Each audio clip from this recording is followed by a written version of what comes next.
It was dark, and they were wearing sunglasses, but that didn't stop John Belushi and Dan Akroyd from getting behind the wheel of one of the most expensive films ever made. I'm Leonard Maltin. Welcome to the Movie Guide, where today we're on a mission from God with the Blues Brothers.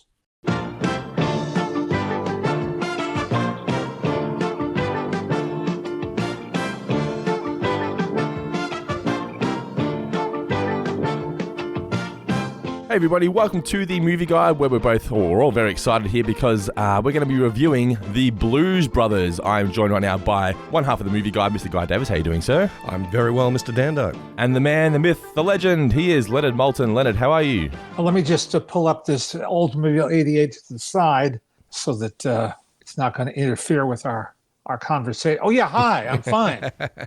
Wow, so Blues Brothers, I could tell from the emails we were sending back and forth throughout the week, Leonard, that you seemed genuinely excited for this one. It seems like the Blues Brothers is a big fan favourite of yours.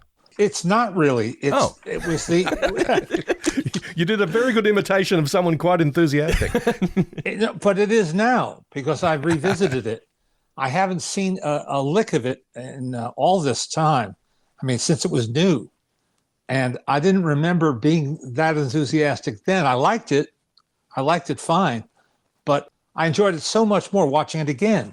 We've got, currently in cinemas is a film called Saturday Night, which is directed by Jason Reitman, son of Ivan Reitman, and it is a dramatization of the premiere episode of what I always used to call Saturday Night. I mean, but Dan and I had a bit of a conversation about this. I'm like, I don't think the show's actually called Saturday Night Live. I think they say... No. In fact, at that exact moment in time, I was working for the comedian Alan King. And he and his then partner, Rupert Hitzig, were producing a show for ABC television network here in the States called Saturday Night, hosted by Howard Cosell, the sportscaster, who is a very popular figure here in the U.S. And they were going to turn him into the new Ed Sullivan, an MC of a weekly hour-long live variety show. And that show was called Saturday Night Live. And it debuted I don't know if the exact same night, but the same month, the same fall season as the now, 50-year-old Saturday Night Live. And that show was not a success, to put it mildly. They spent a lot of money on it. And do you know who Howard Cosell? Do you remember him at all? I'm well aware of Howard Cosell. Well, the comedy writer Herb Sargent, who was working for Alan King, said after 13 weeks, ABC called Howard in and pulled him out from under his rug. Oh, dear. So that was the end of that show. Whereas the rival show, so to speak, the one that was on later night, set 11:30 p.m. on Saturday night here in the States and Canada, just grew and mushroomed into a phenomenon. Not just a success, but a phenomenon. Well, for the last half century, it's been like a real incubator for comic talent, comic ideas, comic characters. A lot of the performers and a lot of the behind the scenes staff have gone on to much bigger careers and all that. But one thing that they did was take characters or ideas and try to transfer them to the big screen. Sometimes it worked. You had things like Wayne's World, and sometimes you had things like It's Pat, where it's like, this really should have stayed a 5-minute sketch in the middle of the show. But The Blues Brothers was a concept by John Belushi and Dan Akroyd, two of the breakout stars of the first season of the show.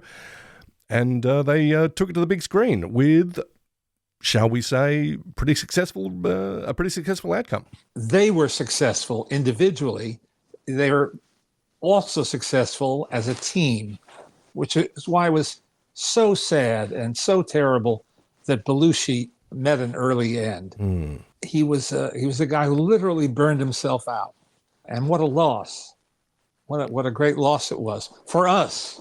Absolutely, for his wife and his family, certainly, and his friends and colleagues. But for us, the fans. Absolutely. You just have to look at him in any of the sketches he did for SNL, for the handful of movies that he did. Yeah, there's a real presence, a real charisma to him. It feels like old school stardom in some ways, and it feels very modern, or certainly of its time in a lot of ways. But yeah, looking at him at the Blues Brothers, like, Yeah, there's really something about this guy. It's hard to exactly put your finger on, but he's someone that the eye is definitely drawn to. And someone just... Oh, yeah. Yeah, like a little... I won't say little. He's like a nuclear reactor of energy. He is indeed. And he's depicted very well in Jason Reitman's new film. I don't know the actor. They cast unknowns who bore some resemblance. Yeah. Some resemblance to the originals. But they give a pretty good idea of what the people they were portraying were like, what the vibe was. But apparently it was Dan Akroyd who first got hooked on blues and rhythm and blues performers, and who started eventually performing himself. And he wrote what is referred to as the first draft of the screenplay that was more than 300 pages long. And just so you know, an average screenplay is 120 pages. So he had a lot of ideas, but not much thought about structure or how to carve a movie together. And so it wound up in the hands of John Landis. And John Landis is the man who gave John Belushi his first real part in a motion picture. In Animal House, that motion picture, it was National Lampoon's Animal House, which was a breakout smash. And he was the breakout in it. He was far from the leading man, but as Bluto Blutarski, an alleged student, he just tore up the screen.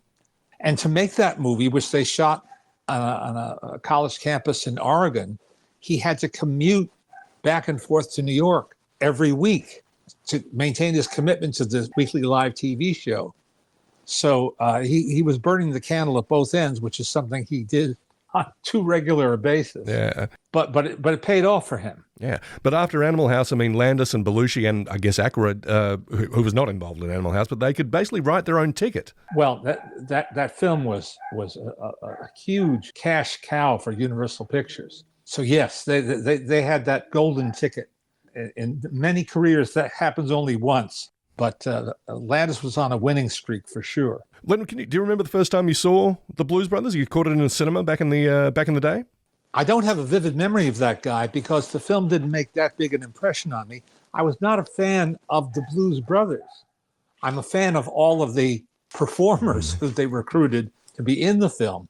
They were all fantastic. Well, I think like you, Leonard, I think Belushi and Akroyd were very much fans of this incredible cavalcade of performers that they've assembled to be part of the film. They seem almost quite happy to take a back seat to the people that they want to showcase. I mean, that the whole film feels like a real tribute to these guys. It is, and it was, and I think John Landis got on the same bandwagon. And though they may not have been converts at the start of the project, they certainly were once it was up and running. And you can just see the way that they shoot these performers, the way they don't try to compete with them. They don't try to crab their act at all. Like they're turning the stage over to these incredible, one-of-a-kind singers and blues shouters, from James Brown as a pastor in a church to Ray Charles as the proprietor of a musical instrument store to Aretha Franklin, who is just devastatingly good. Oh, yeah. It's a woman who owns a soul food restaurant on the soul food restaurant. That's what it is. Yeah. And these people were captured at the peak of their powers. I mean, it's like an all-star review with cars. With cars. It's something I do want to talk about, but I was thinking, you could say, it's a very generous move by Belushi and Akroyd and Landis to, give the people like Ray Charles or James Brown or Aretha Franklin center stage for a minute. It's not a generous move. It's a wise move. It's what you do when you've got people like this. And it's smart. Yeah. I mean, not just because they're great performers, but they're also just great screen presences as well. I mean, you tend to think of them as music artists and performing artists and that, but James Brown just really sort of lights up the screen. Aretha Franklin really does. And Ray Charles could have been a movie star as far as I'm concerned based on this. He's just... he's awfully good. He's very funny, actually. Yeah. And then the great Cab Calloway. That's right. The veteran of the group, whose heyday was the 1930s and 40s. And here we are at the end of the 70s, and he's still got it. He has a presence, and you feel that. One doesn't want to say, it's great that they I wouldn't say throw these guys a bone or something like that, but I think it really reintroduced, or just introduced for the first time, these iconic performers to a new generation. This was certainly the first time that I'd, seeing it when I was a kid, thinking, oh, wow, I think I'd probably heard Respect on the radio, but I didn't really know Aretha Franklin was Aretha Franklin, or I didn't know that Ray Charles had that in him, or I didn't know about James Brown, and I certainly didn't know about Cab Calloway, and then, everybody's singing Minnie the Moocher after that. Yes, exactly. And I know Cab Calloway primarily from his recordings and from the Max Fleischer Betty Boop cartoons in which he appeared in the early 30s. One of them titled Minnie the Moocher. Now, you mentioned cars earlier. This is basically just a demolition derby of a movie. It's a demolition, we would say derby here, but tomato. Derby there. So exactly. But let's not call the whole thing off. Let's talk about that. These are incredible, incredible car chases. The scene in a mall, in a shopping mall, is unlike any destruction scene I've ever witnessed in my entire life. It gets your blood pumping. It gets the adrenaline going, because as much as you might think, oh dear, what a terrible waste, what a terrible loss, it's fascinating. It's like the proverbial watching a train wreck. Absolutely. You can't take your eyes off of it. And it is one of a kind. I don't think there's anything else to compare. And they apparently destroyed something like 100 cars. They used more cars than anyone had used before. I think Landis's credo or mantra in making this movie was, you've heard of less is more, some people? More is more. More cars. It's funny, you think of, iconic car chases or scenes of vehicular destruction in movies, and you think of things like Bullet or The French Connection. And this is, I won't say it's their equal, but it's like that, except it's throwing laughs on top. It's Yes, exactly. And it's not subtle, but it is fascinating, and it is often quite funny. There are stories that I don't want to repeat because they're rumors, but the stunt performers were exhausted, let's say. They were drained, and some of them were injured, apparently. But John got what he wanted. And the thing is, that all cost so much money. The cost of the movie just got going up and up and up. And what they admitted to was $30 million. Oh, wow. In $1980? Yeah, in $1980. And that was an enormous amount. In fact, it supposedly was the most expensive movie ever made by a Hollywood studio up to that time. Now, of course, that's been surpassed, many times over, even before you adjust for inflation. That number doesn't sound so imposing today. But when Lou Wasserman, the consigliere of Hollywood, who ran MCA, which owned Universal, when he started getting the bills, let's put it that way, he was apoplectic, and he sent his lieutenants, who were really running the studio, to Chicago to say, what the hell are you doing? We can't do it. But they did it. They spent it, and it shows. You can certainly see where the money went.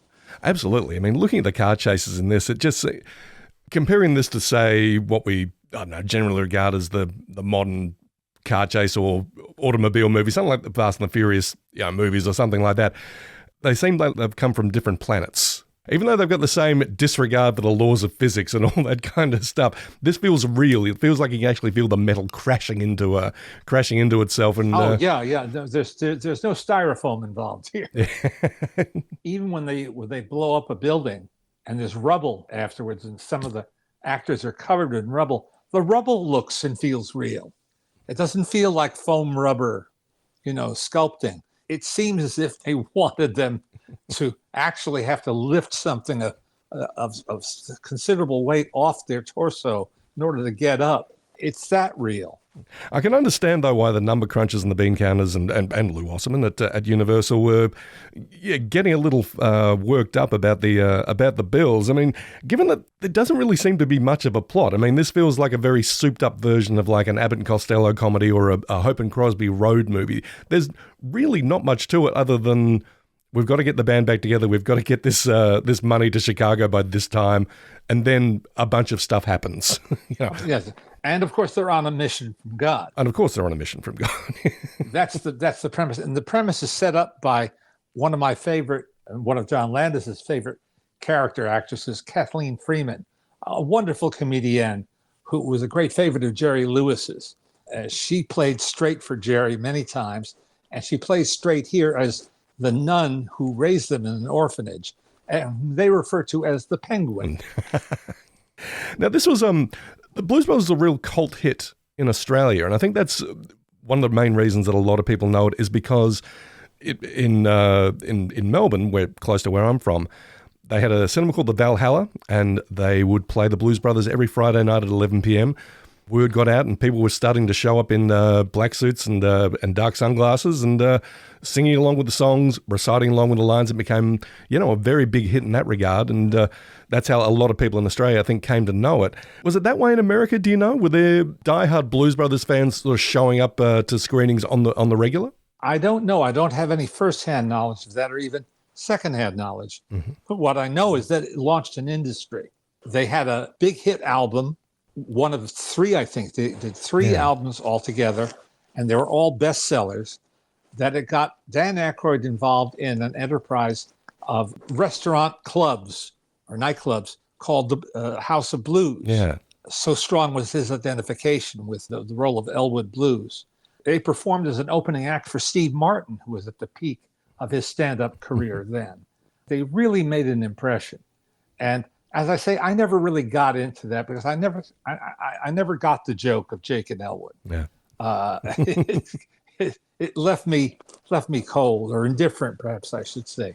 But put them in this movie and it works. I even like the sequel, Blues Brothers 2000. They tried to recapture the feeling of this movie and did pretty well considering that John Belushi was 6 feet under at the time. They had John Goodman, who can fill any slot. Absolutely. Can do almost anything. And they added a kid because they thought that kids in the audience would relate better to a kid on screen. And then they said, we want you to be rated PG. And here in the States, I don't know if it's the same in Australia, but that's kind of like tying a hand behind your back and say, all right, now go out there and knock out Tyson. Knock out Mike Tyson. For a lot of people, it was weak tea. But the musical numbers in that film are terrific. They're as good as anything in the original film. And again, they got great performers on screen, and just let them do their thing. Absolutely, I've got a huge soft spot for Blues Brothers 2000. My late dad was a huge R&B fan, a huge fan of soul music. I was reviewing movies at the time, and I said, I've got to go see Blues Brothers 2000. You want to come along? We had one of the best times watching. He was like a kid in a candy store just watching, the likes of Wilson Pickett and James Brown and all those guys. And they also showcase a lot of new talent as well. There's a terrific rendition. I think I'm going to mess up these numbers. Is it 8345789 or 6345789? That's my number. That's why I didn't quote it. I knew I would get it wrong. And I didn't write it down, which I should have done. I know 8675309 by Tommy Tutto, and that one I'll never forget. But my dad was just so happy for it, and I was just so happy to be here watching him with it. But and my daughter was an adolescent at the time, and we had a ball together watching that. Yeah, it's a shame it's not as well regarded. I think if people gave it another shot, they'd realize, this is just as much a terrific tribute to the blues and blues performers as the original was. To go back a little into history, it's interesting for me to realize that when John Belushi hit the big screen in Animal House, National Lampoon's Animal House, that came out in July of 1978, 2 weeks after Foul Play, Chevy Chase's first Hollywood movie. So these two breakout stars from Saturday Night Live were all of a sudden, and I mean all of a sudden, movie stars with a capital S. So no telling what would have happened if John Belushi had lived. The fate of the other Saturday Night Live inspired films, as you said before, was far from certain. It's Pat, with Julia Sweeney as a very androgynous person, one might say. No. I would say gender fluid. This is 2024, after all. Let's use the proper terminology. Right. Al Franken and Stuart Saves His Family. I found that character Stuart Smalley very, very funny on the TV show, but the film was just a wrong-headed misfire of a movie. A Night at the Roxbury. But the one that I do want to plug is The Coneheads, which was based on a silly sketch on the show with Dan Akroyd and Jane Curtin as Coneheads, who insisted they were from France. That's the running joke. And they turned this into a movie that I figured out. My daughter was 7 years old when that movie came out in 1993. And she fell in love with it. And you know what? My wife and I did too. Like any parent, we were looking for something that we could all enjoy together. And this was a movie that filled that slot perfectly. It's just silly. It's not dirty. It's not filled with double entendres. It embraces its silliness fully. And I think it deserves to be better known. It's a very Dan Akroyd kind of concept as well, though, because, I mean, that guy's and I say this with all due respect and affection, he's a genuine weirdo. Yeah. He's into some weird stuff. But one of my favorite lines about Akroyd is, and it's from one of the many books that have been written about Saturday Night Live, is that when he was on the show and coming up with characters and concepts and all that kind of stuff, I think someone said no one could be jealous of Dan Akroyd because no one could picture doing what he was doing. So I think that's a great way to be.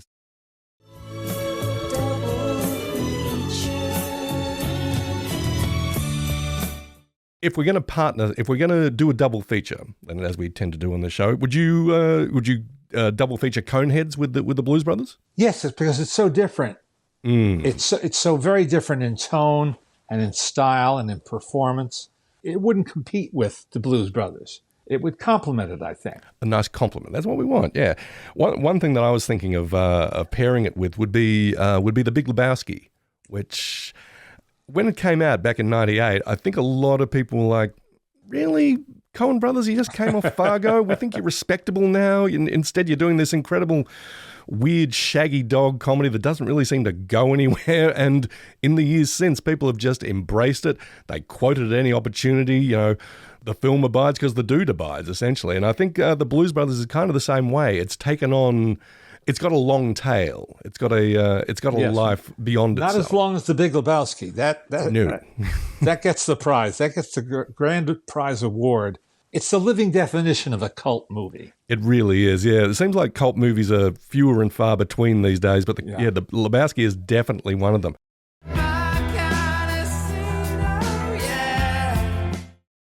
I'd like to ask about your favorite sort of standout scene from the Blues Brothers. When you think of this movie, what scene just leaps to mind immediately? The shopping mall. Yep. The shopping mall. If we're leaving out the musical numbers, because the Aretha Franklin number puts me away. All the musical numbers are great, and all the car action is fantastic. But that shopping mall scene, it has no equivalent. There isn't another example of a chase inside a mall, inside a typical shopping mall, where the Blues Brothers, of course, are just noticing all the shops that are there. Counting them off. Oh, look at that. Pier 1 Imports. Pier 1 Imports. Look, I was actually going to say the old landmark scene in the church with James Brown as the minister, which I think is just one of the most vibrant, exciting musical scenes, certainly of the last half century. But you might have sold me on the demolition derby in the mall. The more I think about it, that is a really incredible scene. Landis was a pretty good director, I got to say. I mean, I don't know if he's still working, such as is. But, we mentioned Innocent Blood the other day when we were, talking about Shaun of the Dead. He's got a lot of underrated stuff, as far as I'm concerned. I mean, of course, he's got his big ticket items like Trading Places and Animal House and this and Coming to America. But and those films all hold up. Those films are still potent entertainment. And he and his wife, Deborah, who was a costume designer, who did all the clothing for this film, are a formidable couple. Yeah. In recent years, he's turned to documentaries. He did one about a used car salesman that's pretty good. It's called Slasher, right? Yes. And another very good one about Don Rickles that I showed to my class at USC And John came down to speak about it afterwards. And they didn't know what to make of him because he's so manic. But not in a negative way. It's just that he is a passionate guy. And when he gets to talking about something he is passionate about, it's not your garden variety enthusiasm. It's unique to him. I was fortunate enough to interview him a few years ago for there was a TV show called Masters of Horror, and he's done a couple of horror movies in there. Yes. But, so we did our due diligence and talked about that episode, and then said, "Oh, can I ask you about Into the Night? Can I ask you about Oscar, that comedy you made with Sylvester Stallone? Can I ask you about Innocent Blood?" He goes, "Why are you so interested in all my flops?" I think he was very happy to talk about them, but at the same time, but people usually want to ask me about Animal House or Trading Places. It's true. He has, I don't know if he would call them flops. He might call them undiscovered, perhaps. I think he's the kind of guy who would say that. Yeah. Time's up. Leonard the Blues Brothers, timeless or timely? I think it's timeless because it's set in Chicago at a certain moment in time, which was 1980. And in fact, reading up on the film, a lot of those locations don't exist anymore. A lot of the buildings, a lot of the specific places that they filmed, you couldn't recreate in 2024. Of course, with CGI now, you can paint them or Photoshop them, but it's of its time to a degree. But I think those guys and their shtick, as Jake and Elwood, is something that if you loved it then, you'll love it now, and if you've never seen it before, you either will get into it or you won't. Like the audience at that country western bar that they invade. Well, on that note, let's move them up and roll them out. Leonard, thank you very much for talking about the Blues Brothers with me today. A classic in so many ways, a classic comedy, but a really terrific time capsule and a really great tribute to, just a terrific American musical art form. Yes, indeed. Alrighty, guys. Well, that is the movie guide review of the Blues Brothers. Hope you guys enjoyed it. Thank you, Leonard, for that insight. That was incredible. I can't believe you know John Landis so personally. That's amazing. There's more. One day we will do Innocent Blood. I think we'll do it for our Patreon supporters, which you can support us right now. You can follow the link in the description of this podcast, patreon.com/the movie guide podcast. Also, you can get in touch with the guys, the movie guide podcast @gmail.com. If you want to get in touch with Leonard and Guy. Also, don't forget to rate and review us on Apple Podcasts, Spotify, wherever you do listen to this show now. Mr. Maltin, Guy and I were discussing last night. We like to do these little production meetings on the air. So basically, there's another film that's celebrating an anniversary at the moment, isn't there, Guy? What is it? There is indeed. It has been 30 years since the release of Pulp Fiction by Quentin Tarantino. Now, Leonard, would you be interested in discussing Pulp Fiction in a future episode? Why not? There we go. I take that as a yes. That is what we call enthusiastic consent. Yes. Well, I mean, that's another, there's a movie that was literally a game changer. Oh, 100%. And enough time has passed that $5 for a milkshake now seems like an absolute bargain. Alrighty, guys. So Pulp Fiction will become in an upcoming episode of The Movie Guide. As I said, don't forget to support us on Apple Podcasts, Spotify, wherever you do listen to this show. The Movie Guide podcast @gmail.com to get in touch and support us on Patreon. Patreon.com/The Movie Guide. Thank you, Guy. Thank you, Dando. And thank you once again, Leonard, for joining us here for the review of the Blues Brothers. Thank you. And remember this, when all else fails, head them up and move them out. Rawhide.